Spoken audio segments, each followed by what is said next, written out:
If you forgot your passcode and are unable to unlock your iPhone, you can erase it to remove the passcode lock and then restore it from a backup later. We'll show you how to erase your iPhone wirelessly in iOS 15.2 or later.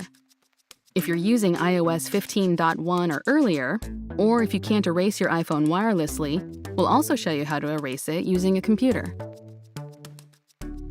To restore your device from a backup, you'll need to have one already stored in iCloud or on your computer. First, let's see how to erase your iPhone wirelessly.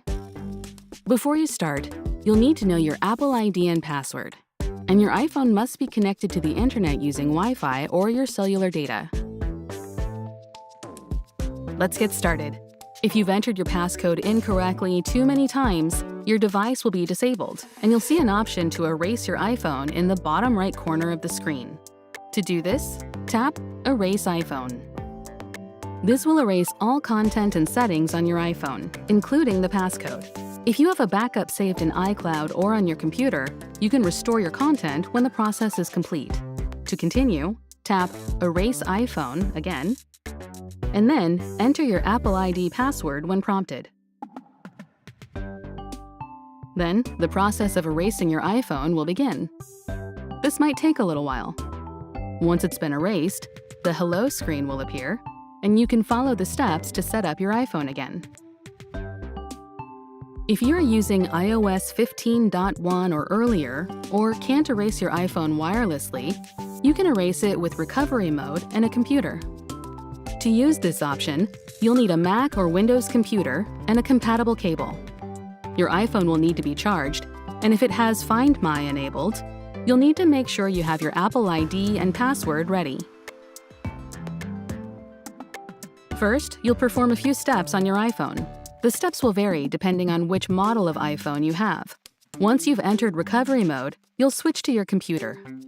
If you have an iPhone 10 or later, a second-generation iPhone SE, an iPhone 8 or an iPhone 8 Plus, press and hold the side button and one of the volume buttons until the power off slider appears. Drag the slider to turn off your device. Now, press and hold the side button and immediately connect your device to your computer while holding the button. Make sure to keep holding the side button until the recovery mode screen appears. This might take a moment. If you have an iPhone 7, iPhone 7 Plus, or a 7th generation iPod Touch, press and hold the side button or the top button until the power off slider appears. Then, drag the slider to turn off your device. Now, press and hold the volume down button and immediately connect your device to your computer while holding the button. Make sure to keep holding the volume down button until the recovery mode screen appears. This might take a moment. If you have a first-generation iPhone SE, an iPhone 6S or earlier, or a 6th generation iPod Touch or earlier, press and hold the side or top button until the power off slider appears. Next, drag the slider to turn off your device. Now, press and hold the home button and immediately connect your device to your computer while holding the button. Make sure to keep holding the home button until the recovery mode screen appears, and then follow the on-screen prompts. This might take a moment. Now, you'll complete the process using your computer. If you have a Mac using Mac OS Catalina or later, open the Finder. If you're using Mac OS Mojave or earlier, or if you're using a Windows computer, open iTunes. When the option to restore or update your device appears, click Restore. This will erase all content and settings, including the passcode. If you have a backup saved to your computer or iCloud, you can restore it after this process is done. Click Restore and Update when you're ready. Your computer will download and install the latest version of iOS onto your iPhone. If the download takes longer than 15 minutes, your device will exit recovery mode.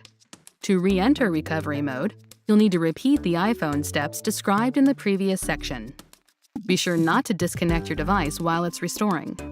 After the restore is completed, your device will restart. If you still need help, contact Apple support to speak with an advisor or to make an appointment at an Apple Store or Apple-authorized service provider. To learn more about your Apple devices, subscribe to the Apple Support YouTube channel or click another video to keep watching. Some sequences in this video were shortened.